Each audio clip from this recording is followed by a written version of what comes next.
ਸਤਿ ਸ਼੍ਰੀ ਅਕਾਲ ਜੀ। ਚੈਨਲ ਪੰਜਾਬੀ ਦੇਖ ਰਹੇ ਸਾਰੇ ਦਰਸ਼ਕਾਂ ਦਾ ਮੈਂ ਸ਼ਰੀ ਸਵਾਗਤ ਕਰਦੀ ਹਾਂ। ਦਰਸ਼ਕਾਂ ਸਭ ਤੋਂ ਪਹਿਲਾਂ ਦੱਸ ਦੇ ਕਿ BC ਦੇ ਵਿੱਚ ਅੱਜ ਬਹੁਤ ਕੁਝ ਖੁੱਲ ਚੁੱਕਾ ਹੈ, ਜਿਸ ਨੂੰ ਲੈ ਕੇ ਲੋਕ ਪੱਬਾਂ ਭਾਰ ਨੇ। ਕਈ ਲੋਕਾਂ ਦੀ ਵੱਖ-ਵੱਖ ਤਰ੍ਹਾਂ ਦੀ ਪ੍ਰਤੀਕਿਰਿਆ ਸਾਹਮਣੇ ਆ ਰਹੀ ਹੈ। ਕਈ ਲੋਕ ਖੁਸ਼ ਨੇ ਪਰ ਕਈ ਲੋਕ ਅਜੇ ਵੀ ਚਿੰਤਤ ਨੇ। ਪੂਰੀਆਂ ਰਿਪੋਰਟਾਂ ਜਿਹੜੀਆਂ ਸਾਡੇ ਤੱਕ ਪਹੁੰਚੀਆਂ ਨੇ, ਚੈਨਲ ਪੰਜਾਬੀ ਦੀ ਟੀਮ ਪਹੁੰਚੀ, ਕੀ ਸਰਵੇ ਹੋਇਆ ਉਸ ਤੇ ਨਜ਼ਰ ਪਾਵਾਂਗੇ। ਹਾਲ ਦੀ ਘੜੀ ਸ਼ੁਰੂਆਤ ਕਰ ਲੈਂਦੇ ਹਾਂ ਹੈਡਲਾਈਨਸ ਦੇ ਨਾਲ। संयुक्त राज्य अमरीका ते कैनेडा की सरहद खोलने को लैके विचार वटांदरे जारी। रिपोर्ट मुताबक जल्दी खुलण की अजे नहीं कोई आस। धड़ाधड़ बुकिंग होने कारण BC फेरीज की वैबसाइट हुई क्रैश। BC दे विच गैर जरूरी यात्रा की मिली इजाजत। BC पाबंदियां दे विच ढिल मिलण तो बाद आम लोग खुश। गुरुद्वारा साहिब दे विच अजे भी पंगत च बैठ के लंगर छकण ते रोक। खबरां विस्तार दे नाल। अमेरिका कैनेडा सरहद कदों खुलेगी, इस ते विचार वटांदरा लगातार जारी है। गैर जरूरी यात्रा ते पाबंदी अजे भी वधी हुई है, जो मार्च 2020 दे विच लागू की गई सी, पर हुण अगे इसनूं खोलण संबंधी अजे विचार चर्चा चल रही है, पर कोई तारीख अजे नेड़े तेड़े तां नज़र नहीं आ रही। कुछ रिपोर्टां दे मुताबक 21 जून नूं मियाद तां खत्म होण जा रही है, पर की अगे मियाद ही वधाई जाएगी या फिर बॉर्डर खुलेगा, इस दे उत्ते सवाल बनिया होया है। देखते हैं एक रिपोर्ट। US ਅਤੇ ਕੈਨੇਡੀਅਨ ਅਧਿਕਾਰੀ ਮੰਗਲਵਾਰ ਨੂੰ ਦੋਵਾਂ ਦੇਸ਼ਾਂ ਦੇ ਦਰਮਿਆਨ ਮਹਾਮਾਰੀ ਨਾਲ ਸੰਬੰਧਿਤ ਸਰਹੱਦੀ ਪਾਬੰਦੀਆਂ ਨੂੰ ਕਿਵੇਂ ਹਟਾਉਣ ਬਾਰੇ ਵਿਚਾਰ ਵਟਾਂਦਰਾ ਕਰਨ ਜਾ ਰਹੇ ਨੇ, ਪਰ ਜਲਦੀ ਕੋਈ ਕਾਰਵਾਈ ਹੋਣ ਦੀ ਉਮੀਦ ਨਹੀਂ ਹੈ। ਸੂਤਰਾਂ ਨੇ ਸੋਮਵਾਰ ਨੂੰ ਰਾਇਟਰ ਨੂੰ ਦੱਸਿਆ ਕਿ ਸੰਯੁਕਤ ਰਾਜ ਤੇ ਕੈਨੇਡੀਅਨ ਕਾਰੋਬਾਰੀ ਨੇਤਾਵਾਂ ਨੇ COVID-19 ਕਾਰਨ ਜ਼ਮੀਨੀ ਸਰਹੱਦਾਂ ਤੇ ਗੈਰ ਜ਼ਰੂਰੀ ਯਾਤਰਾ ਤੇ ਪਾਬੰਦੀ ਬਾਰੇ ਵੱਧਦੀ ਚਿੰਤਾ ਜ਼ਾਹਰ ਕੀਤੀ ਹੈ, ਜੋ ਮਾਰਚ 2020 ਦੇ ਵਿੱਚ ਲਾਗੂ ਕੀਤੀ ਗਈ ਸੀ ਤੇ ਉਦੋਂ ਤੋਂ ਇਸ ਨੂੰ 1 ਮਹੀਨਾਵਾਰ ਆਧਾਰ ਦੇ ਉੱਤੇ ਵਧਾਇਆ ਗਿਆ ਹੈ। ਉਪਾਅ ਜੋ ਕਿ ਸੰਯੁਕਤ ਰਾਜ मैक्सीको सरहद के उत्ते भी लागू हुंदा है, व्यापार या होर जरूरी यात्रा नूं प्रभावित नहीं करता। मौजूदा पाबंदियां 21 जून की म्याद खत्म होने दे लई तय होईयां ने, पर संयुक्त राज अते उद्योग अधिकारी उम्मीद करते हैं कि उन्हां नूं फिर तो वधा दिता जाएगा। अंतर सरकारी मामलों बारे मंत्री डोमिनिक लैम्बलेक ने मंगलवार नूं कहा है, जिवें टीकाकरण दीआं दरां वधदियां जांदियां ने अते COVID-19 के केसां दे विच गिरावट आउंदी रहिंदी है, आउण वाले हफ्तिਆਂ ਦੇ ਵਿੱਚ कैनेडा दीआं अंतरराष्ट्रीय सरहदां दुबारा खुलण दे लई पड़ाववार नीति ते उम्मीद प्रगटाई जा रही है। उन्होंने एक मीडिया कॉन्फ्रेंस दे विच कहा, सरहदां ते इन्हां विशेष उपावां नूं लागू करन वाले कौंसल दे आदेश हर महीने की 21 तारीख नूं बदल जांदे ने, इसलिए 21 जून तो पहलां साडे कोल स्पष्ट तौर ते इन्हां उपावां दे दुआले कुछ कहना पवेगा ते समय दे नाल संभव तब्दीलियां दी उम्मीद कीती जाएगी। राइटर्स ने 8 जून नूं दस्सिया है कि बाइडन प्रशासन 15 महीनों दीआं महामारी दीआं पाबंदियां तो बाद यात्रा नूं सुरੱਖਿਅਤ ढंग नाल मुड़ तो किवें शुरू करना है, यह निर्धारित ਕਰਨ ਲਈ ਕੈਨੇਡਾ, ਮੈਕਸੀਕੋ, ਯੂਰਪੀਅਨ ਯੂਨੀਅਨ ਤੇ ਬ੍ਰਿਟੇਨ ਦੇ ਨਾਲ ਮਾਹਰ ਵਰਕਿੰਗ ਗਰੁੱਪ ਬਣਾ ਰਹੇ ਨੇ। 3 ਲੋਕਾਂ ਨੇ ਮੀਟਿੰਗਾਂ ਬਾਰੇ ਦੱਸਿਆ। ਮੈਕਸੀਕੋ ਦੇ ਨਾਲ ਇਸ ਹਫ਼ਤੇ ਦੇ ਅੰਤ ਵਿੱਚ बैठक होने की उम्मीद है ਅਤੇ यूनाइटेड किंगडम ਤੇ यूरोपी संघ ਦੇ ਨਾਲ बैठकां इस समय अगले हफ्ते ਲਈ तय ਕੀਤੀਆਂ ਗਈਆਂ ਨੇ, पर ਸਮਾਂ ਹੋਰ ਬਦਲ ਸਕਦਾ ਹੈ। ਸੰਯੁਕਤ ਰਾਜ ਅਮਰੀਕਾ ਦੀਆਂ ਪਾਬੰਦੀਆਂ ਬਹੁਤੇ ਗੈਰ ਸੰਯੁਕਤ ਰਾਜ ਦੇ ਨਾਗਰਿਕਾਂ ਨੂੰ, ਜੋ ਕਿ यूनाइटेड किंगडम ਦੇ ਵਿੱਚ ਨੇ, ਸਰਹੱਦ ਦੇ ਨਿਯੰਤਰਣ ਤੋਂ ਬਿਨਾਂ यूरोप ਦੇ ਵਿੱਚ 26 ਸ਼ੈਂਗਨ ਦੇਸ਼ਾਂ ਆਇਰਲੈਂਡ, ਚੀਨ, भारत, दक्षिणी अफ्रीका, ईरान ते ब्राजील नूं पिछले 14 दिनों दे विच संयुक्त राज अमरीका जाण तो रोकदे ने। रॉयटर्स ने पहला रिपोर्ट की सी कि संयुक्त राज ते एयरलाइन के अधिकारी नहीं सोचते कि संयुक्त राज दीआं पाबंदियां 4 जुलाई के आस-पास जल्दी तो जल्दी हटा दित्तियां जाणगीआं। कैनेडियन प्रधानमंत्री जस्टिन ट्रूडो ने एतवार नूं कहा कि उसने संयुक्त राष्ट्र के राष्ट्रपति जो बाइडन दे नाल पाबंदियां हटाउण दे तरीके बारे गलबात कीती है, पर स्पष्ट कर दिता है कि इस दे विच कोई सफलता नहीं मिली है। 2 अधिकारियों ने कहा है कि काम करने वाले समूहों की उम्मीद की जाती है वो हर महीने विच 2 बार मिल सकन। कैनेडा ने पिछले हफ्ते एक सावधानीपूर्वक कदम चुकदियां कहा सी कि जुलाई के शुरू दे विच घर वापस परतन वाले टीके लगाउण वाले नागरिकों के लिए क्वारंटीन प्रोटोकॉल नूं ढिल देण लई तैयार सी। न्यूज़ डेस्क तो चैनल पंजाबी दी रिपोर्ट। सो कि तुसी भी करवा रहे हो BC फेरीज की बुकिंग, ध्यान रखना कि धड़ाधड़ बुकिंग होने कारण फिलहाल तो BC फेरीज की वैबसाइट ही क्रैश हो गई है। सो हो सकता है कि तुहाडी बुकिंग फिलहाल ना हो सके। इस साल पूरी गर्मी का समा जिहड़ा है वो BC फेरीज दीआं सेवावां तुहानूं मिलणगीआं, क्योंकि 2020 तो फेरी बंद सी ते कारोबार नूं भी काफ़ी नुकसान होया है। सारे BC वासी हुण शहर तो बाहर निकलण दे लई काफ़ी उत्सुक दिखाई दे रहे हैं क्योंकि गैर जरूरी यात्रा की इजाजत मिल चुकी है। डिमांड इन्नी उच्ची है कि BC फेरी की वैबसाइट सोमवार नूं क्रैश हो गई। कारण रहा इक्को समय बहुत सारे लोगों के यात्रावां बुक करने की कोशिश करके साइट क्रैश हुई। BC फेरीज दे नाल डिबोरा मार्शल ने समझाया कि एक नवी वैबसाइट है जिसनूं असीं लास्ट फॉल दे विच लॉन्च कीता, इसलिए सानू उस समस्या का अनुभव नहीं करना चाहिए ते असीं ये निर्धारित करने की कोशिश कर रहे हैं कि अजिहा क्यों हो रहा है। उन्हां मुश्किलों नूं जोड़दिआं कहा है कि इक्को समय तकरीबन 2000 उपभोक्ता वैबसाइट तक पहुंचने की कोशिश कर रहे हैं। सोमवार नूं सूबे ने ऐलान किया है कि गैर जरूरी यात्रा नूं एक बार फिर तो आग्ञा दी जाएगी, जिस नाल BC मंगलवार नूं अपनी मुड़ चालू योजना के दूजे पड़ाव वल वधन जा रहा है। मार्शल ने कहा है कि असीं कुछ गंभीर मंगां भी वेख रहे हां अते हुण जदों खेतरी सीमावां नूं पार करन वाले उन्हां 6 मार्गां ते यात्रा पाबंदी हटा दी गई तां असीं उम्मीद करदे हां कि वॉल्यूम दे विच वाधा देखण नूं मिलेगा। वैनकूवर आइलैंड ते मेनलैंड दे विचाले प्रसिद्ध रूटां ते जहाज़ां दे लई रिजर्वेशन मंगलवार सवेरे पहलां ही सोल्ड आउट कर दी गई सी। मार्शल का कहना है कि वह इस साल गर्मियां का पूरा समा तय कर रहे ने। उन्होंने कहा साडे कोल हॉर्स शो बे ते डिपार्चर बे ते extra ship on the Langdale run होवेगा। हमेशा की तरह BC फेरीज गाहकां नूं रिजर्वेशन देने की सिफारिश करते हैं जे उन्हां दे कोल योजनाबद्ध मिति अते समा दिमाग दे विच है। BC फेरी लोकां नूं वैनकूवर आइलैंड ते लोअर मेनलैंड विचकार 3 प्रमुख मार्गां ते इस दे किराए भी याद करवा रही है। मार्शल ने कहा है कि यात्री कुछ छोटा भी देख सकते हैं, बहुत अहम समा बिताउण दे लई समा कढ़ सकते हैं। न्यूज़ डेस्क तो चैनल पंजाबी की रिपोर्ट। उधर BC दे विच जिवें ही पाबंदियां दे विच ढिल मिली तां आम जनता इसते अपने वख-वख तर्क दे रही ने। लोकां ने खुल्लण दे उत्ते की तैयारी कीती है, किहड़े लोग अजे भी ढिल मिलन तो डर रहे ने, इसते वख-वख प्रतिक्रियावां सामने आईयां ने। इस तों इलावा गुरुद्वारा साहिबाना दे विच विआह समागम दे इकट्ठ तां 50 तक सीमित रहणगे, पर पंगत दे विच बैठ के लंगर छकण दी अजे मनाही ही है। अजे भी जिहड़ा है पंगत विच बह के लंगर नहीं छकिया जा सकता। रेस्टोरेंट मालक भी पब्बां भार दिखाई दिते। आओ सुनते हैं आम लोग गुरुद्वारा प्रबंधकां ते रेस्टोरेंट मालकां तो कि दूजे पड़ाव दे लई खुलना उन्हां नूं किवें दा लग रिहा है। I feel like it's a good thing that everybody's going to be able to do what they want to be doing in life. Everybody's been trapped inside their homes for a very long time now. So stress levels and anxiety and stuff have been going up. And I feel like if these restrictions are eased, it'll be a little bit easier on people to kind of be more social with everybody. I'm a big fan of hiking, so I'm really happy that we're going to be able to hike openly now with friends and family. So I'm really happy about that. ਬਹੁਤ ਵਧੀਆ ਗੱਲ ਆ ਜੀ। ਇਹ ਹੁਣ ਮੇਰਾ second face ਇਹਨਾਂ ਨੇ ਸ਼ੁਰੂ ਕਰਤਾ ਆ ਤੇ ਲੋਕ ਬੜੇ ਹੈਪੀ ਆ। ਹੁਣ ਬੇਅਰ ਕ੍ਰੀਕ ਪਾਰਕ 'ਚ ਵੀ ਲੋਕ ਬੜੇ ਇੰਜੋਇਮੈਂਟ ਇੱਥੇ ਕਰਦੇ ਆ। ਇੱਥੇ ਜਿੰਨੀ ਗਰੀਨਰੀ ਆਲੇ ਦੁਆਲੇ ਫੁੱਲ ਹੈਗੇ ਬਹੁਤ ਵਧੀਆ ਤੇ ਲੋਕ ਬਹੁਤ ਘਰਾਂ ਚੱਕੇ ਪਏ ਸੀਗੇ, ਹੁਣ ਬਾਹਰ ਨਿਕਲੇ ਆ ਤੇ ਹੁਣ ਬਹੁਤ ਫੀਲ ਗੁੱਡ ਕਰਦੇ ਆ। I don't think I feel safe yet, just because ਆਪਾਂ like ਸਾਰੇ ਹਜੇ vaccinated ਨਹੀਂ, like mandatory vaccinations mandatory ਨਹੀਂ, so ਉਹਦੇ ਕਰਕੇ I don't think we traveling ਲਈ ਮੈਂ feel like I'd feel safe. ਹਾਂ, ਪਾਬੰਦੀਆਂ ਜਿਹੜੀਆਂ ਹਟਾਈਆਂ ਗੌਰਮੈਂਟ ਨੇ, ਸਾਡੀ ਗੌਰਮੈਂਟ ਨੇ, ਕੈਨੇਡਾ ਨੇ ਬਹੁਤ ਵਧੀਆ ਕੀਤਾ ਹੈ। ਨਿਆਣੇ ਦੀ ਪੜ੍ਹਾਈ ਖਰਾਬ ਹੁੰਦੀ ਸੀਗੀ, ਹੋਰ ਬਿਜ਼ਨਸ ਸਾਰੇ ਖਰਾਬ ਹੁੰਦੇ ਸੀਗੇ, ਇਸ ਕਰਕੇ ਵਧੀਆ ਕੀਤਾ ਇਹ। ਪਰ ਆਪਣੀ ਸੇਫਟੀ ਤਾਂ ਥੋੜ੍ਹੀ ਬਹੁਤੀ ਜ਼ਰੂਰ ਰੱਖਣੀ ਚਾਹੀਦੀ ਹੈ ਨਾ। ਬਾਕੀ ਮੈਂ ਤਾਂ ਇਸ ਗੱਲੋਂ ਬਹੁਤ ਖੁਸ਼ ਹਾਂ, ਜਿਹੜਾ ਥੋੜ੍ਹਾ ਬਹੁਤਾ ਖੋਲ੍ਹਿਆ ਤਾਂ ਵਧੀਆ ਹੀ ਆ ਇਹ। ਥਿੰਕ ਇਟਸ ਓਕੇ, ਕਿਉਂਕਿ ਹੁਣ ਉੱਦਾਂ ਵੀ ਸਾਰਿਆਂ ਦੀ ਵੈਕਸੀਨ ਲੱਗ ਹੀ ਚੁੱਕੀ ਆ ਐਂਡ ਜੋ ਰਿਸਟ੍ਰਿਕਸ਼ਨਸ ਈਜ਼ ਹੋਈਆਂ ਆਪਾਂ ਘੁੰਮ ਫਿਰ ਸਕਦੇ ਹਾਂ, ਲਾਈਕ ਉਹ ਕਾਨਾਗਨ ਵੈਲੀ ਉੱਧਰ ਜਾ ਸਕਦੇ ਹਾਂ। ਆਈ ਥਿੰਕ ਇਟਸ ਓਕੇ, ਕਿਉਂਕਿ ਸਾਰੇ ਮੋਸਟਲੀ ਸਾਰੇ ਲੋਕ ਲਵਾ ਵੀ ਰਹੇ ਆ ਐਂਡ ਸੈਕਿੰਡ ਡੋਜ਼ ਵੀ ਸ਼ੁਰੂ ਹੋ ਚੁੱਕੀ ਆ। I think it's okay. Plan ਬਣਿਆ ਹੋਇਆ ਵੀ ਅਸੀਂ ਜਲਦੀ ਜਾਵਾਂਗੇ ਪ੍ਰੋਵਿੰਸ ਵਾਈਲਡ ਲਾਈਕ, ਸਾਡੇ ਕੁਝ ਰਿਸ਼ਤੇਦਾਰ ਨੇ ਉੱਧਰ ਕਲੋਨਾ ਸਾਈਡ, ਸੋ ਅਸੀਂ ਜਾਣਾ ਚਾਹੁੰਦੇ ਹਾਂ ਜੀ। ਜਿਹੜੇ ਹੁਣ ਨਵੇਂ ਰਿਸਟ੍ਰਿਕਸ਼ਨ ਆਏ ਆ, ਜਿਹੜੇ ਹਿਸਾਬ ਨਾਲ ਗੌਰਮੈਂਟ ਸਾਨੂੰ ਦੱਸੂਗੀ ਕਿ 50 ਬੰਦਿਆਂ ਦਾ ਕਿੱਦਾਂ ਕਰਨਾ ਆ, 6 ਬੰਦੇ ਮਾਸਕ ਲਾ ਕੇ ਈਚ ਟੇਬਲ ਬੈਠ ਸਕਦੇ ਆ, ਸੈਨੀਟਾਈਜ਼ ਉਹਨਾਂ ਦੇ ਹੈਂਡਸ ਕਰਨੇ ਪੈਣੇ ਆ, ਸਾਰੀ ਚੀਜ਼ਾਂ ਜਿਹੜੇ ਹਿਸਾਬ ਨਾਲ ਗੌਰਮੈਂਟ ਸਾਨੂੰ ਦੱਸੂਗੀ ਉਸ ਹਿਸਾਬ ਨਾਲ ਅਸੀਂ ਆਪਣਾ ਇੰਪਲੀਮੈਂਟ ਕਰਾਂਗੇ ਸਾਰੀ ਚੀਜ਼ਾਂ। ਹਾਂਜੀ, ਰੈਸਟੋਰੈਂਟ 'ਤੇ ਉਹਦਾ ਇਫੈਕਟ ਹੋਣਾ ਕਿ ਅਸੀਂ ਜ਼ਿਆਦਾ ਬਿਜ਼ੀ ਹੋ ਜਾਣਾ। ਹੁਣ ਸਾਰੇ ਜਿਹੜੇ ਬੰਦੇ ਕੁਆਰੰਟੀਨ 'ਚ ਸੀਗੇ ਹੁਣ ਉਹ ਬਾਹਰ ਆ ਕੇ ਉਹਨਾਂ ਨੇ ਇੰਜੋਏ ਕਰਨਾ ਆ। ਜਿਹੜਾ 1 ਸਾਲ ਜਿਹੜਾ ਉਹਨਾਂ ਨੇ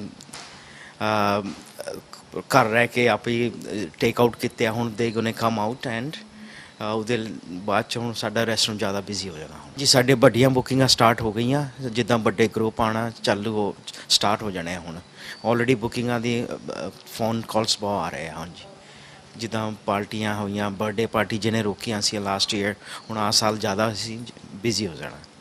ਹਾਂਜੀ, ਜਿਹੜੇ ਹੁਣ ਖੁੱਲ੍ਹ ਮਿਲੀ ਹੈ ਅੱਜ ਦੀ ਤਰੀਕ ਤੋਂ, ਉਹ ਤੋਂ ਜਿੱਦਾਂ ਪਹਿਲੋਂ ਸੀਗਾ ਕਿ 50 ਵਿਅਕਤੀ ਜਿਹੜੇ ਆ ਸੰਗਤ ਵੱਲੋਂ ਅੰਦਰ ਆ ਸਕਦੇ ਆ ਇੱਕ ਟਾਈਮ ਦੇ ਵਿੱਚ, ਉਹਦੇ ਨਾਲ ਹੁਣ ਥੋੜ੍ਹੀ ਜਿਹੀ ਜਿਹੜੀਆਂ ਚੇਂਜਸ ਆ ਉਹ ਪਹਿਲੇ ਦੀ ਤਰ੍ਹਾਂ, ਜਿੱਦਾਂ ਹਾਲੇ ਵੀ ਜਿਹੜੇ ਮਾਸਕ ਆ ਉਹ ਮੈਂਡੇਟਰੀ ਆ, ਹਾਲੇ ਵੀ ਜਦੋਂ ਗੁਰਦੁਆਰਾ ਸਾਹਿਬ ਦੇ ਅੰਦਰ ਆਉਣਾ ਆ ਉੱਥੇ 6 ਫੁੱਟ ਦੀ ਦੂਰੀ ਇੱਕ ਦੂਜੇ ਤੋਂ ਰੱਖਣੀ ਆ।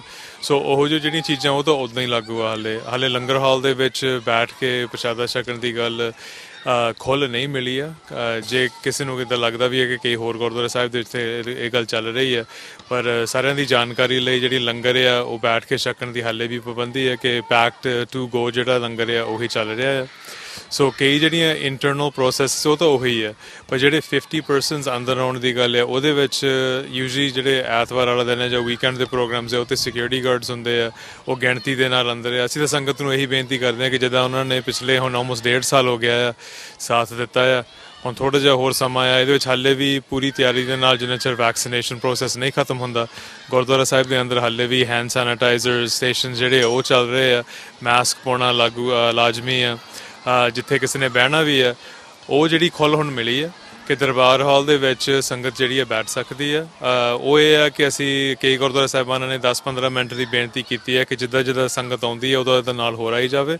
ਸੋ ਜੇ ਕਿਸੇ ਨੇ ਥੋੜ੍ਹੇ ਚਿਰ ਲਈ ਬੈਠ ਕੇ ਕੀਰਤਨ ਜਿਹੜਾ ਮੇਨ ਦਰਬਾਰ ਹਾਲਾਂ ਦੇ ਵਿੱਚ ਮੁੜ ਕੇ ਆ ਗਿਆ ਹੈ, ਪਹਿਲੋਂ ਸਿਰਫ ਇਹ ਸੀਗਾ ਕਿ ਨਿਤਨੇਮ ਤੇ ਸ਼ਾਮ ਦੀ ਰਹਿਰਾਸ ਤੇ ਅਰਦਾਸ ਹੁੰਦੀ ਸੀਗੀ, ਤੇ ਹੁਣ ਜਿਹੜੇ ਪ੍ਰੋਗਰਾਮ ਆ ਦਰਬਾਰ ਹਾਲਾਂ 'ਚ ਫੇਰ ਸ਼ੁਰੂ ਹੋ ਗਏ ਆ। ਸੋ ਜਿਹੜੇ ਸੰਗਤ ਆ, ਬਜ਼ੁਰਗ ਆ, ਜਿਹੜਾ ਆਪਣੀ ਕਾਫੀ ਟਾਈਮ ਸਪੈਂਡ ਕਰਦੇ ਆ ਗੁਰਦੁਆਰਾ ਸਾਹਿਬ ਦੇ ਵਿੱਚ, ਉਹਨਾਂ ਨੂੰ ਇਹ ਜ਼ਰੂਰ ਹੈਗਾ ਕਿ ਉਹ ਦਰਸ਼ਨੀ ਰੂਪ ਦੇ ਵਿੱਚ ਦਰਬਾਰ 'ਚ ਬੈਠ ਸਕਦੇ ਆ। ਹਾਂਜੀ, ਜਿਹੜੀ 2 ਵੱਡੇ ਆਨੰਦ ਕਾਰਜ ਤੇ ਜਿੱਥੇ ਕਿਸੇ ਦਾ ਫਿਊਨਰਲ ਆ ਉਹਦੇ ਵਿੱਚ ਕਾਫੀ ਹੁਣ ਚੇਂਜਸ ਆਏਗਾ ਕਿ ਪਹਿਲਾਂ ਤਾਂ 8 ਜਾਂ 10 ਵਿਅਕਤੀਆਂ ਤੱਕ ਕਿਸੇ ਕਿ ਸੰਗਤ ਦੇ ਰੂਪ ਦੇ ਵਿੱਚ ਆ ਸਕਦੇ ਸੀ ਗੁਰਦੁਆਰਾ ਸਾਹਿਬ। ਉਹਦੇ ਵਿੱਚ ਕਾਫੀ ਜਿਹੜੀ ਦਿੱਕਤ ਆ, ਪ੍ਰੋਬਲਮਸ ਪਰਿਵਾਰਾਂ ਨੂੰ ਵੀ ਪੈ ਰਹੀ ਸੀਗੀ। ਸੋ ਹੁਣ ਜਿਹੜਾ ਉਹਨਾਂ ਨੇ ਉਹ ਵੀ 50 ਕਰ ਦਿੱਤੇ ਆ। ਉਹਦੇ ਵਿੱਚ ਹੈ ਕਿ ਲਾਈਕ ਹੁਣ ਜਿਹੜੀ ਆਨੰਦ ਕਾਰਜ ਦੇ ਵਿੱਚ 50 ਬੰਦਿਆਂ ਤੱਕ ਅੰਦਰ ਆ ਸਕਦੇ ਆ। ਸੇਮ ਥਿੰਗ ਜਿਹੜੀ ਫਿਊਨਰਲਸ ਹੈ ਉੱਥੇ ਜਿਹੜਾ ਭੋਗ ਪੈਂਦਾ ਆ। ਜਿਹੜੇ ਹੋਰ ਜਿਹੜੇ ਅਖੰਡ ਪਾਠ ਸਾਹਿਬ ਦੇ ਪ੍ਰੋਗਰਾਮ ਆ ਜਾਂ ਉਹਦੇ ਵਿੱਚ ਕੀਰਤਨ ਜਾਂ ਲੰਗਰ ਦੇ ਪ੍ਰੋਗਰਾਮ ਆ ਉਹ ਹਾਲੇ ਥੋੜ੍ਹੇ ਜਿਹੇ ਸਲੋ ਹੀ ਆ। ਉਹਦੇ ਵਿੱਚ ਕਿਸੇ ਨੇ ਅਖੰਡ ਪਾਠ ਸਾਹਿਬ ਕਰਾਉਣਾ ਆ ਜਾਂ ਸਹਿਜ ਪਾਠ ਕਰਾਉਣਾ ਆ, ਉਹ ਗੁਰਦੁਆਰਾ ਸਾਹਿਬ ਆਣ ਕੇ ਕੋਈ ਵੀ ਗੁਰਦੁਆਰਾ ਸਾਹਿਬ ਜਾ ਕੇ ਉਹ ਪੁੱਛ ਸਕਦੇ ਆ। ਉਹਦੇ ਲਈ ਥੋੜ੍ਹੀ ਜਿਹੀ ਇੱਕ ਲਿਮਿਟਸ ਹੁੰਦੀਆਂ, ਕਿਉਂਕਿ ਜਦੋਂ ਅਖੰਡ ਪਾਠ ਸਾਹਿਬ ਦੇ ਵਿੱਚ ਪਰਿਵਾਰਾਂ ਨੇ ਆਉਣਾ ਹੁੰਦਾ ਆ, ਹਾਲੇ ਵੀ 50 ਦੀ ਜਿਹੜੀ ਲਿਮਿਟ ਆ 50 ਦੀ, ਉਹ ਸਾਰੇ ਗੁਰਦੁਆਰੇ ਤੇ ਲਾਗੂ ਆ। ਸੋ ਉਹਦੇ ਲਈ ਆਈ ਥਿੰਕ ਥੋੜ੍ਹਾ ਜਿਹਾ ਸਲੋਲੀ ਇਹ ਖੁੱਲ੍ਹ ਹੋਊਗੀ। ਜੁਲਾਈ 1 ਨੂੰ ਫੇਰ ਉਹਨਾਂ ਨੇ ਇੱਕ ਵਾਰੀ ਦੱਸਣਾ ਹੈ ਕਿ ਕਿਹੜੀ ਖੁੱਲ੍ਹ ਹੁੰਦੀ ਹੈ, ਤੇ ਪ੍ਰੀਮੀਅਰ ਹੋਰਗਨ ਦੇ ਨਾਲ ਤੇ ਡਾਕਟਰ ਹੈਨਰੀ ਦੇ ਨਾਲ ਸਾਡੇ ਗੁਰਦੁਆਰਾ ਸਾਹਿਬਾਨਾਂ ਵੱਲੋਂ ਵੀ ਹਫ਼ਤੇ ਬਾਅਦ ਮੀਟਿੰਗਸ ਹੋ ਰਹੀਆਂ ਆ ਕਿ ਕਿਹੜੀਆਂ ਚੇਂਜਸ ਜਿਹੜੀਆਂ ਸੇਫਲੀ ਹੋ ਸਕਦੀਆਂ। ਸੋ ਅਸੀਂ ਸੇਫਟੀ ਵੀ ਰੱਖਣੀ ਆ ਤੇ ਹੌਲੀ ਹੌਲੀ ਇਹ ਜਿਹੜੀ ਪ੍ਰੋਵਿੰਸ ਵਾਈਡ ਖੁੱਲ੍ਹ ਹੋ ਰਹੀ ਹੈ ਉਹਦੇ ਵਿੱਚ ਸਾਥ ਵੀ ਦੇਣਾ ਹੈ। ਪ੍ਰਧਾਨ ਮੰਤਰੀ ਜਸਟਿਨ ਟਰੂਡੋ ਦੀ ਯੂਰਪੀਅਨ ਯੂਨੀਅਨ ਦੇ ਆਗੂਆਂ ਦੇ ਨਾਲ ਬੈਠਕ ਖਤਮ ਹੋ ਗਈ ਹੈ ਤੇ ਅੱਜ ਉਹਨਾਂ ਨੇ ਆਪਣੀ ਕੌਮਾਂਤਰੀ ਫੇਰੀ ਦੇ ਆਖਰੀ ਦਿਨ ਬੈਲਜੀਅਮ ਦੇ ਵਿੱਚ ਸਥਿਤ ਫਾਈਜ਼ਰ ਬਾਇਓਐਨਟੈਕ ਦੀ ਮੈਨੂਫੈਕਚਰਿੰਗ ਫੈਸਿਲਿਟੀ ਦਾ ਦੌਰਾ ਕੀਤਾ। ਟਰੂਡੋ ਨੇ ਇਸ ਮੌਕੇ ਉੱਥੇ ਕੰਮ ਕਰਦੇ ਮੁਲਾਜ਼ਮਾਂ ਦਾ ਧੰਨਵਾਦ ਵੀ ਕੀਤਾ। ਇਸ ਫੈਸਿਲਿਟੀ ਤੋਂ ਕੈਨੇਡਾ ਨੂੰ ਵੱਡੀ ਗਿਣਤੀ ਦੇ ਵਿੱਚ ਕੋਵਿਡ-19 ਵੈਕਸੀਨ ਜਿਹੜੀਆਂ ਨੇ ਉਹ ਭੇਜੀਆਂ ਜਾਂਦੀਆਂ ਰਹੀਆਂ ਨੇ। ਇਸ ਫੈਸਿਲਿਟੀ ਤੋਂ ਲਗਭਗ 11.6 ਮਿਲੀਅਨ ਟੀਕੇ ਪਿਛਲੇ ਦਸੰਬਰ ਮਨਜ਼ੂਰੀ ਮਿਲਣ ਤੋਂ ਬਾਅਦ ਕੈਨੇਡਾ ਭੇਜੇ ਗਏ ਸਨ। ਇਸ ਮੌਕੇ ਅਧਿਕਾਰੀਆਂ ਨੇ ਟਰੂਡੋ ਨੂੰ ਉੱਚ ਫਰੀਜ਼ਰ ਜਿਹੜੇ ਨੇ ਉਹ ਵੀ ਉਹ ਦਿਖਾਏ ਜਿੱਥੇ ਟੀਕੇ ਸਟੋਰ ਕੀਤੇ ਜਾਂਦੇ ਨੇ ਅਤੇ ਫਿਰ ਉਹਨਾਂ ਇੱਕ ਵੱਖਰੀ ਪ੍ਰੋਡਕਸ਼ਨ ਲਾਈਨ ਦੇਖੀ ਜਿੱਥੇ ਖੁਰਾਕਾਂ ਡੱਬਿਆਂ ਦੇ ਵਿੱਚ ਬੰਦ ਕਰਕੇ ਵੱਖ-ਵੱਖ ਥਾਵਾਂ ਦੇ ਉੱਤੇ ਭੇਜੀਆਂ ਜਾਂਦੀਆਂ ਨੇ। ਅੱਜ ਯੂਰਪੀਅਨ ਨੇਤਾਵਾਂ ਨੇ ਇੱਕ ਸੰਮੇਲਨ ਤੋਂ ਬਾਅਦ ਟਰੂਡੋ ਨੇ ਇਹ ਕਿਹਾ ਕਿ ਕੋਵਿਡ-19 ਵੈਕਸੀਨ ਦੇ ਪੇਟੈਂਟਾਂ ਦੇ ਨਿਯਮਾਂ ਦੇ ਕਾਰਨ ਦੁਨੀਆ ਭਰ ਦੇ ਲੋਕਾਂ ਨੂੰ ਜਲਦ ਤੋਂ ਜਲਦ ਟੀਕੇ ਉਪਲਬਧ ਕਰਾਉਣਾ ਗੁੰਝਲਦਾਰ ਮਸਲਾ ਹੈ। ਪ੍ਰਧਾਨ ਮੰਤਰੀ ਦੇ ਮੁਤਾਬਕ ਇਹ ਅਜਿਹੀਆਂ ਮੁਸ਼ਕਿਲਾਂ ਨੇ ਜਿਨ੍ਹਾਂ ਨੂੰ ਸੁਲਝਾਉਣ ਦੀ ਲੋੜ ਹੈ। ਕੈਨੇਡੀਅਨ ਸਰਕਾਰ ਨੇ ਪੁਸ਼ਟੀ ਕੀਤੀ ਹੈ ਕਿ ਵਿਸ਼ਵ ਵਪਾਰ ਸੰਗਠਨ ਦੀ ਟੀਕੇ ਦੇ ਪੇਟੈਂਟਾਂ ਸੰਬੰਧੀ ਗੱਲਬਾਤ ਦੇ ਵਿੱਚ ਕੈਨੇਡਾ ਸ਼ਾਮਿਲ ਹੈ, ਪਰ ਟਰੂਡੋ ਨੇ ਇਸ ਸਬੰਧ ਦੇ ਵਿੱਚ ਫਿਲਹਾਲ ਕੋਈ ਬਿਆਨ ਜਾਰੀ ਨਹੀਂ ਕੀਤਾ। ਉਧਰ G7 ਮੁਲਕਾਂ ਦੀ ਹੋਈ ਮੀਟਿੰਗ ਤੋਂ ਬਾਅਦ ਇਹ ਫੈਸਲਾ ਕੀਤਾ ਗਿਆ ਹੈ ਕੋਵਿਡ-19 ਤੋਂ ਦੁਨੀਆ ਨੂੰ ਬਚਾਉਣ ਦੇ ਲਈ ਵੱਧ ਤੋਂ ਵੱਧ ਮਦਦ ਜਿਹੜੀ ਹੈ ਉਹ ਕੀਤੀ ਜਾਏ ਤੇ ਇਸ ਫੈਸਲੇ ਦੇ ਮੁਤਾਬਕ ਕੈਨੇਡਾ ਵੀ 13 ਮਿਲੀਅਨ ਵੈਕਸੀਨ ਜਿਹੜੀ ਹੈ ਉਹ ਦਾਨ ਕਰੇਗਾ। ਇਸ ਤੇ ਪਹਿਲਾਂ ਹੀ ਗੱਲਬਾਤ ਜਿਹੜੀ ਹੈ ਉਹ ਚੱਲ ਰਹੀ ਸੀ। ਜਾਣਕਾਰੀ ਦਿੰਦਿਆਂ ਕੌਮਾਂਤਰੀ ਵਿਕਾਸ ਮੰਤਰੀ ਕਰੀਨਾ ਗਾਉਲਡ ਦਾ ਇਹ ਕਹਿਣਾ ਹੈ ਕਿ 4 ਮਿਲੀਅਨ ਡੋਜ਼ਸ ਤਾਂ ਤੁਰੰਤ ਹੀ ਵੰਡੀਆਂ ਜਾਣਗੀਆਂ ਤੇ ਅੱਗੇ ਦੀਆਂ ਜਿਹੜੀਆਂ ਡੋਜ਼ਾਂ ਉਹ ਵੀ ਜ਼ਰੂਰਤ ਦੇ ਆਧਾਰ ਤੇ ਪਹੁੰਚਾਈਆਂ ਜਾਣਗੀਆਂ। Yeah, so we are donating, as you said, 13 million doses, about 1.4 million of the Janssen vaccine, just over 7 million of Novavax, and just over 4 million of the AstraZeneca vaccine. These are all doses that we have purchased through COVAX that would have been destined for Canada, but that we are donating back to COVAX so that they can be distributed. The AstraZeneca vaccines will happen in the immediacy, as those vaccines are currently being distributed by COVAX, and the J&J and Novavax vaccines will happen as they come online through production. Well, it will be contingent on production. I mean, as we know, there have been some vaccine manufacturers that have been able to ramp up production faster than others. And so it's kind of as soon as those vaccines are produced, they'll go into the COVAX facility. Well, so from Canada's perspective, we've been very clear that as excess doses are available, we would be donating them. And so these 13 million are excess to the needs that we have in Canada right now. And so it was that's why we made the decision for these 13 million. As we continue moving through our vaccine program here in Canada and more vaccines come online through bilateral deals that we've entered into, there's very much a possibility that we'll be donating even more vaccines into the future. So as the Prime Minister said on Sunday, this is very much a first step in terms of our vaccine donation to developing countries. I think it's a bit of both, right? In the sense that, we're going to get to a point where every Canadian who wants to be fully immunized will be. And so we won't be bringing in, new vaccines into Canada, but we want to ensure that those vaccines get into the arms of people around the world. And then there's also, vaccines that are not figuring prominently right now in our domestic rollout. So we're relying quite heavily on Moderna and Pfizer. And, we did have a rollout of AstraZeneca. And so there's not going to be as much of a need for different manufacturers of vaccines coming into Canada, because we will have already done first and second doses with particular products. ਅੱਗੇ ਦੇਖਦੇ ਹਾਂ ਸਾਡੇ senior ਪੱਤਰਕਾਰ ਕੁਲਮੀਤ ਸਿੰਘ ਸੰਘਾ ਦੀ ਇੱਕ ਖਾਸ report. Channel Punjabi ਵੇਖ ਰਿਹਾ ਸਮੂਹ ਦਰਸ਼ਕਾਂ ਨੂੰ ਕੁਲਮੀਤ ਸਿੰਘ ਵੱਲੋਂ ਨਿੱਘੀ ਜੀ ਆਇਆਂ। ਵਾਹਿਗੁਰੂ ਜੀ ਕਾ ਖਾਲਸਾ, ਵਾਹਿਗੁਰੂ ਜੀ ਕੀ ਫਤਿਹ। ਐਡਮਿੰਟਨ ਸ਼ਹਿਰ ਤੋਂ ਦੋ ਖਬਰਾਂ ਲੈ ਕੇ ਤੁਹਾਡੇ ਲਈ ਹਾਜ਼ਰ ਹੋ ਰਿਹਾ ਜੀ। ਇੱਕ ਖਬਰ ਤੇ ਸਾਡੇ ਕੈਲਗਰੀ ਸਟੈਂਪੀਡ ਬਾਰੇ ਆ ਰਹੀ ਹੈ ਕਿ ਕੈਲਗਰੀ ਸਟੈਂਪੀਡ ਜਿਹੜਾ 9 ਜੁਲਾਈ ਤੋਂ ਆਰੰਭ ਹੋਣਾ ਆ, ਪਰ ਉਹ ਦੱਸਿਆ ਜਾ ਰਿਹਾ ਵੀ ਉੱਥੇ ਐਤਕੀ ਗਿਣਤੀ ਜਿਹੜੀ ਹੈ ਜੀ ਆਲਮੋਸਟ ਅੱਧੀ ਉਹਨਾਂ ਨੇ ਕਿਹਾ ਵੀ ਕਰ ਦੇਣੀ ਆ। ਜੀ ਹਾਂ, ਜਿੰਨੀ ਅਟੈਂਡੈਂਸ ਪਹਿਲਾਂ ਹੁੰਦੀ ਆ ਉਹਦੇ ਨਾਲੋਂ ਅੱਧ ਜਿਹੜਾ ਉਹ ਕਰ ਦਿੱਤਾ ਜਾਏਗਾ। ਔਰ ਦੂਸਰਾ ਉਹ ਕਹਿੰਦੇ ਵੀ ਅਸੀਂ ਐਨਹਾਂਸਡ ਕੋਵਿਡ-19 ਜਿਹੜੀਆਂ ਸੇਫਟੀ ਪ੍ਰੀਕਾਸ਼ਨਸ ਆ ਉਹ ਜ਼ਰੂਰ ਰੱਖਾਂਗੇ। ਜਿਹੜੇ ਉੱਥੇ ਵਲੰਟੀਅਰਸ ਕੰਮਕਾਰ ਕਰਦੇ ਨੇ ਉਹਨਾਂ ਸਾਰਿਆਂ ਨੂੰ ਹੀ ਜਿਹੜੇ ਜੀ ਮਾਸਕ ਜਿਹੜੇ ਆ ਉਹ ਪਾ ਕੇ ਰੱਖਣੇ ਪੈਣਗੇ। ਥਾਂ ਥਾਂ ਤੇ ਜਿਹੜੇ ਸੈਨੀਟਾਈਜ਼ਰ ਸਟੇਸ਼ਨ ਹੈਗੇ ਆ ਉਹ ਵੀ ਅਵੇਲੇਬਲ ਹੋਣਗੇ।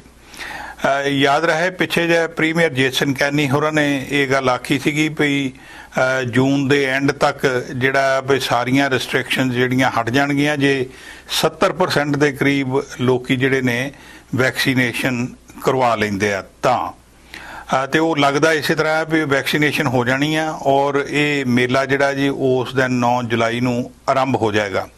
ਪਰ ਇੱਕ ਡਾਕਟਰਾਂ ਦੇ ਗਰੁੱਪ ਨੇ ਪ੍ਰੀਮੀਅਰ ਸਾਹਿਬ ਨੂੰ ਬੇਨਤੀ ਕੀਤੀ ਸੀ ਵੀ ਇਹ ਤੁਸੀਂ ਹਜੇ ਇਸ ਗੱਲ ਨੂੰ ਪੋਸਟਪੋਨ ਕਰ ਦਿਓ, ਇਸ ਮੇਲੇ ਨੂੰ ਭਈ ਨਾ ਕਰਵਾਇਆ ਜਾਵੇ ਕਿਉਂਕਿ ਜਿਹੜੇ ਵੇਰੀਐਂਟ ਆ ਉਹ ਖਿਲਰ ਰਹੇ ਨੇ। ਪਰ ਜਿਹੜੇ ਅਧਿਕਾਰੀ ਨੇ ਉੱਥੋਂ ਦੇ ਉਹ ਕਹਿ ਰਿਹਾ ਜੀ ਵੀ ਦੇਖੋ ਸਾਨੂੰ ਪਤਾ ਹੈ ਵੀ ਸਾਰਾ ਦੇਸ਼ ਸਾਡੇ ਵੱਲ ਦੇਖ ਰਿਹਾ। ਉਹਨਾਂ ਦੇ ਮਤਲਬ ਚਿੱਤ 'ਚ ਹੈ ਵੀ ਅਸੀਂ ਹੀ ਲੀਡ ਕਰ ਰਹੇ ਹਾਂ ਕਿਉਂਕਿ ਦੁਨੀਆ ਦੇ ਹੋਰ ਹਿੱਸਿਆਂ ਵਿੱਚ ਓਪਨਿੰਗ ਅਪ ਹੋਣੀਆਂ ਆਰੰਭ ਹੋ ਗਈਆਂ ਔਰ ਇੱਥੇ ਵੀ ਕੈਨੇਡਾ ਦੇ ਵਿੱਚ ਇਹ ਜਿਹੜਾ ਮੇਲਾ ਆ ਸਟੈਂਪੀਡ ਵਾਲਾ ਇਹ ਕਰ ਰਿਹਾ। ਉਹ ਕਹਿੰਦੇ ਅਸੀਂ ਪੂਰੇ ਇਤਿਆਦ ਨਾਲ ਜ਼ਿੰਮੇਵਾਰੀ ਦੇ ਨਾਲ ਇਹ ਕੰਮ ਕਰਾਂਗੇ, ਇਹ ਨਹੀਂ ਕਿ ਅਣਗਹਿਲੀ ਕੋਈ ਹੋਵੇਗੀ। ਇੱਕ ਫਿਜ਼ੀਸ਼ੀਅਨ ਹੈ ਜੀ, ਉਹਨਾਂ ਦਾ ਕਹਿਣਾ ਆ ਵੀ ਜਿਹੜਾ ਇਹ ਮੇਲਾ ਆ ਆਮ ਤੌਰ ਤੇ ਹੈ ਤਾਂ ਬਾਹਰ ਹੀ ਆ, ਬਹੁਤ ਸਾਰਾ ਵੱਡਾ ਹਿੱਸਾ ਇਹਦਾ ਓਪਨ ਸਪੇਸ ਵਿੱਚ ਹੁੰਦਾ ਤੇ ਓਪਨ ਸਪੇਸ ਦੇ ਵਿੱਚ ਉਹ ਕਹਿੰਦੇ ਵੀ ਜਿਹੜਾ ਹੈ ਉਹ ਸਪਰੈਡ ਨਹੀਂ ਹੋ ਸਕਦੀ ਗੱਲ। ਦੂਸਰੀ ਗੱਲ ਉਹ ਕਹਿੰਦੇ ਵੀ ਜਿਹੜੇ ਇਨਡੋਰ ਇਵੈਂਟ ਹੈਗੇ ਆ ਉੱਥੇ ਇੱਕ ਤਾਂ ਗਿਣਤੀ ਘੱਟ ਆ, ਦੂਸਰੀ ਉਹ ਕਹਿੰਦੇ ਵੀ ਹੋ ਸਕਦਾ ਲੋਕਾਂ ਨੂੰ ਪ੍ਰੂਫ ਪੁੱਛਿਆ ਜਾਵੇ ਵੀ ਤੁਹਾਡੇ ਵੈਕਸੀਨੇਸ਼ਨ ਵਾਲੇ ਜਿਹੜੇ ਟੀਕੇ ਆ ਉਹ ਲੱਗ ਚੁੱਕੇ ਨੇ। ਸੋ ਇਸ ਤਰ੍ਹਾਂ ਦੀਆਂ ਗੱਲਾਂ ਬਾਤਾਂ ਹੋ ਰਹੀਆਂ, ਪਰ ਇਹਨਾਂ ਨੂੰ ਉਹਨਾਂ ਨੇ ਧਿਆਨ 'ਚ ਲੈ ਕੇ ਫਿਰ ਵੀ ਉਹ ਕਹਿ ਰਿਹਾ ਜੀ ਵੀ ਮੇਲਾ ਜਿਹੜਾ ਆ 9 ਜੁਲਾਈ ਤੋਂ ਆਰੰਭ ਹੋ ਜਾਏਗਾ ਔਰ 10 ਦਿਨ ਤੱਕ ਇਹ ਮੇਲਾ ਕੈਲਗਰੀ ਸ਼ਹਿਰ ਵਿੱਚ ਚੱਲਦਾ ਜੀ। ਦੁਨੀਆ ਦਾ ਪ੍ਰਸਿੱਧ ਮੇਲਾ ਹੈ, ਦੂਰੋਂ ਦੂਰੋਂ ਲੋਕ ਆਉਂਦੇ ਨੇ। ਪਿਛਲੇ ਸਾਲ ਇਹ ਪੋਸਟਪੋਨ ਕਰ ਦਿੱਤਾ ਗਿਆ ਸੀਗਾ। ਜਿਹੜੇ ਉੱਥੋਂ ਦਾ ਇੱਕ ਅਧਿਕਾਰੀ ਹੈ ਮਿਸਟਰ ਮੈਕਡੋਨਾ, ਉਹਨਾਂ ਦਾ ਕਹਿਣਾ ਵੀ ਦੇਖੋ ਸਾਡੇ ਤੇ ਅੱਗੇ ਵੀ ਬਹੁਤ ਵੱਡੀਆਂ ਮੁਸ਼ਕਲਾਂ ਆਉਂਦੀਆਂ ਰਹੀਆਂ ਆ।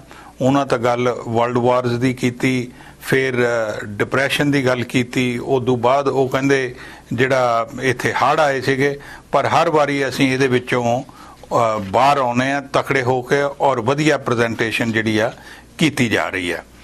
ਔਰ ਦੂਸਰੀ ਖਬਰ ਇੱਕ ਸਾਡੇ ਸ਼ਹਿਰ ਐਡਮਿੰਟਨ ਤੋਂ ਆ ਜੀ।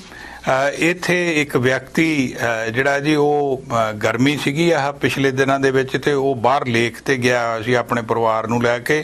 ਉਹਦੇ ਫਾਦਰ ਇਨ ਲਾ ਜਿਹੜੇ ਸੀ ਉਹ ਐਡਮਿੰਟਨ ਸ਼ਹਿਰ ਵਿੱਚ ਹੀ ਸੀਗੇ, ਤੇ ਉਹ ਕਹਿੰਦਾ ਵੀ ਅਸੀਂ ਲੇਕ ਤੇ ਬੈਠੇ ਆਪਣਾ ਪੂਰਾ ਇੰਜੋਏ ਕਰ ਰਹੇ ਸੀ, ਜਦੋਂ ਕਹਿੰਦਾ ਮੇਰੇ ਫਾਦਰ ਇਨ ਲਾ ਨੇ ਮੈਨੂੰ ਕਾਲ ਕਰਕੇ ਕਿਹਾ ਕਿ ਭਾਈ ਆਪਣੇ ਘਰ ਦੇ ਵਿੱਚ ਕਾਰ ਆ।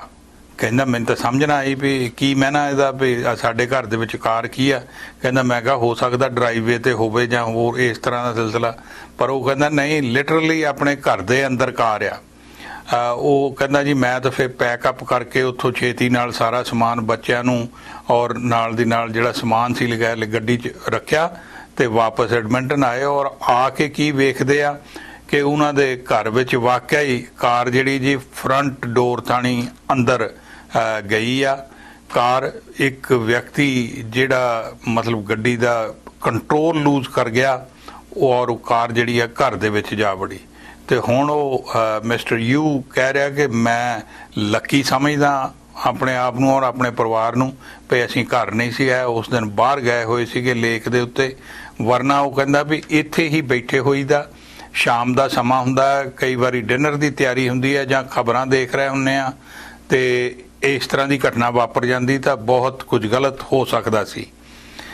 ਔਰ ਉਹਦੀ ਐਕਸੀਡੈਂਟ ਦੀ ਜੀ ਇਨਵੈਸਟੀਗੇਸ਼ਨ ਹੋ ਰਹੀ ਹੈ। ਇੱਕੋ ਹੀ ਵਿਅਕਤੀ ਇਨਵੋਲਵ ਸੀਗਾ ਔਰ ਇਹ ਗੱਡੀ ਫੋਰਡ ਵਾਲਿਆਂ ਦੀ ਜਿਹੜੀ ਸਪੋਰਟਸ ਕਾਰ ਆ ਉਹ ਗੱਡੀ ਸੀਗੀ। ਚੈਨਲ ਪੰਜਾਬੀ ਲਈ ਕੁਲਮੀਤ ਸਿੰਘ ਸੰਘਾ, ਐਡਮਿੰਟਨ। ਸੋ ਖਬਰਾਂ ਤੇ ਜਾਣਕਾਰੀਆਂ ਦਾ ਸਿਲਸਿਲਾ ਫਿਲਹਾਲ ਇੱਥੇ ਮੁੱਕਦਾ। ਨਵੀਆਂ ਤੇ ਤਾਜ਼ਾ ਖਬਰਾਂ ਲੈ ਕੇ ਫਿਰ ਤੋਂ ਹਾਜ਼ਰ ਹੋਵਾਂਗੇ। ਇਜਾਜ਼ਤ ਚਾਹੁੰਦੇ ਹਾਂ, ਧੰਨਵਾਦ। ਸਾਡਾ ਹਰ ਇੱਕ ਪ੍ਰੋਗਰਾਮ ਦੇਖਣ ਤੇ ਸਾਡੇ ਨਾਲ ਜੁੜਨ ਲਈ ਸਬਸਕ੍ਰਾਈਬ ਕਰੋ ਚੈਨਲ ਪੰਜਾਬੀ ਤੇ ਨੋਟੀਫਿਕੇਸ਼ਨ ਲਈ ਬੈਲ ਆਈਕਨ ਵਾਲੇ ਬਟਨ ਤੇ ਕਲਿੱਕ ਕਰੋ।